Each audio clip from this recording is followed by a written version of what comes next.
2024년 한 해를 돌아보며 우리 지역 10대 뉴스를 간추려봤습니다.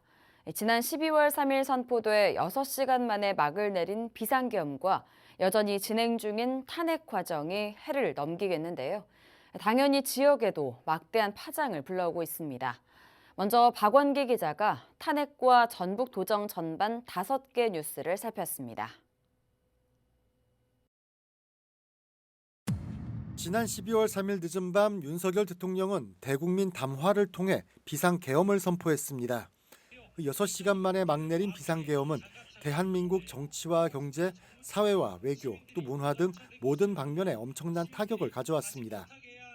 헌법 국가기관의 권능을 무력화시키려고 했던 시도, 그 내란죄에 대한 책임을 반드시 물어야 할 것입니다. 정치권은 공방 속에 결국 윤 대통령 탄핵을 가결시켰고 지난 27일 한덕수 대통령 권한대행 탄핵안도 가결됐습니다. 앞서 26일에는 대통령 탄핵을 결정할 헌법재판소 재판관 3인 선출안도 통과됐습니다.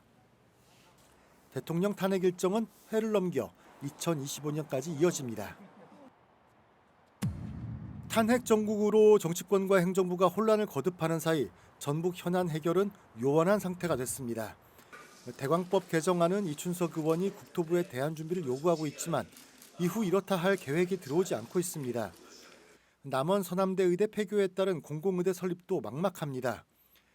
정부와 의료계 대치가 첨예한 상황에 법안 논의가 언제 될지조차 알 수 없습니다. 여기에 2025년도 국가 예산도 탄핵 사태로 증액 없이 통과됐습니다.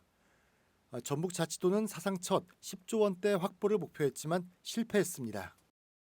특히 국회와 연관되어 있는 현안들이 점차적으로 좀 속도를 내지 못하고 있는 상황입니다. 증액 심사 없이 이제 감액 심사만 한 예산안이 작년에 통과가 되었기 때문에 저희가 그러한 부분들에 대한 대응 방안을 좀 고민을 하고 있고요. 정부에서도 추경을 통해서 아마 조속히 민생 안전 대책을 만들 걸로.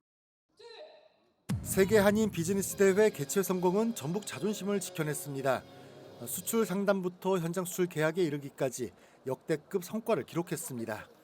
대회 첫날 도내 4개 기업이 600만 달러 규모의 수출 계약을 체결했고 총 수출 상담액만 6억 3천만 달러로 역대 가장 큰 성과를 냈습니다. 방문객도 재외동포 경제인과 국내 기업인 3,500여 명, 전시관 방문객은 14,000여 명 등 모두 17,500여 명이 다녀간 것으로 집계됐습니다. 대한민국에서 가장 드라마틱한 변화가 일어나고 있는 곳, 바로 전북이라고 저는 생각하고 이 전북의 문화와 잠재력, 산업을 전 세계 한인 비즈니스맨들에게 꼭 보여드리고 싶었습니다. 세계 한인 비즈니스 대회 성공 개최는 곧바로 2036 하계 올림픽 대회 유치 선언으로 이어졌습니다.